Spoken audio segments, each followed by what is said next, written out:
Hey, what is up heroes, and welcome back to another Pokemon Go news and information video. So over the weekend it was San Diego Comic-Con, and at Comic-Con, Niantic were there and they had a panel about Pokemon Go where they revealed so much new information.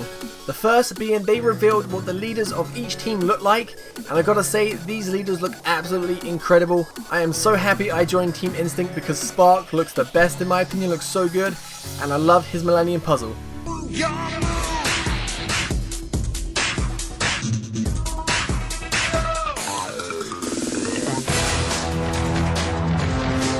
The other two look alright though, look a bit stuck up, but Spark looks like the fun guy, you know. I am so glad I joined Team Instinct. This wasn't the only thing Niantic revealed, they revealed so much information. They also said the leaders will pop up to offer players advice. We're not sure how that's going to work, but they're going to be in the game, which is great.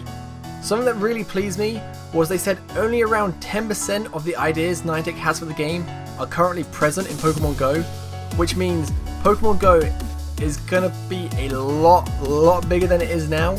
So I'm assuming they're going to plan to add all the generations in, some brand new features, hopefully like, you know, trade-ins come in, maybe even battling outside of gyms. That'd be pretty cool. Find another trainer on the street, just go bam, let's battle. That'd be awesome if they like implement that sort of stuff.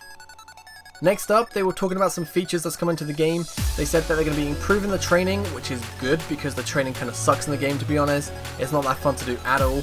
They know about the free-step bug and they are working to fix it, which is great. I kind of hope they change how the tracking works because honestly I'm not a big fan of the tracking. I was kind of hoping they'd make it a bit like how you find hidden items on the main series Pokemon game. I think that'll be a lot better than the current tracking system, to be honest. And lastly, there's going to be improvements to stop the constant gym poaching. So no more snake in gyms, because I talked about this in a previous video. I said, you know, it is a big problem because you can just do all that work taking a gym, and when you're healing your Pokemon, someone can just come and take your gym and it's awful.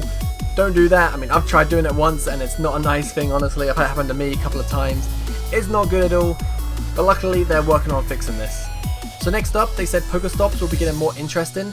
With the addition of Pokemon Centers, which will be great because you can heal your Pokemon. Don't have to waste your potions and stuff because you can't buy potions. The only way to get them is by leveling up or Pokestops. So finding a Pokemon Center will be so much better than actually just going to Pokestops getting potions. Would actually love the idea of Pokemon Centers. That'd be so awesome. Next up, they said legendary Pokemon are also on the way. Niantic was waiting for Pokemon Go to be rolled out worldwide before releasing any, which I really appreciate because I mean, I've had the game since it launched, like first in Australia, so I got the APK, but I know if the game wasn't out in a few countries and legendary Pokemon started roaming around, I'd be quite annoyed, so I'm kind of glad they waited so everyone gets a fair chance of getting it at the same time. Although, you know, most people now will be a really high-end level and people just get the game will be low-end level, so hopefully they wait a couple of more weeks before releasing them.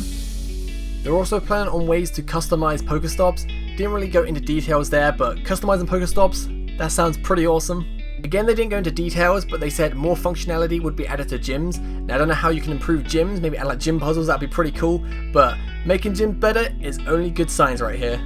One feature they're discussing right now that could potentially be really awesome is breeding. They have nothing concrete in the works yet, but breeding could potentially be really awesome if they implement the trading feature with it, because I could breed my two Bulbasaurs, trade a Bulbasaur to someone who hasn't got one, or vice versa. Breeding and trading just go hand in hand, to be honest, completing the Pokédex Pokemon Go, and I just feel like breeding will be such a great feature for Pokemon Go. They said the legendary birds are tied to the teams in some way.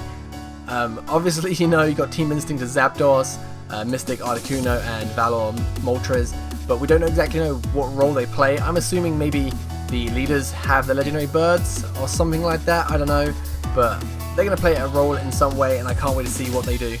And finally, they apologise for the server issues when the game launched. I mean, there's still server issues now, but they said you weren't ready for what happened and they're basically sorry, which is fine because, you know, I think there's 47 million people playing Pokemon Go at one point. That's absolutely insane. So I'm not surprised the servers went down for a little while. And they ended the panel with always spin, use the lucky eggs, and keep in mind the spirit of the game. So quite a lot of awesome information from San Diego Comic-Con, and it's really got me hyped for Pokemon Go in the future. Can't wait to see where this game goes because I am really enjoying it. So thank you guys for watching. Any more news comes out, I will let you guys know. Have a great day. Peace.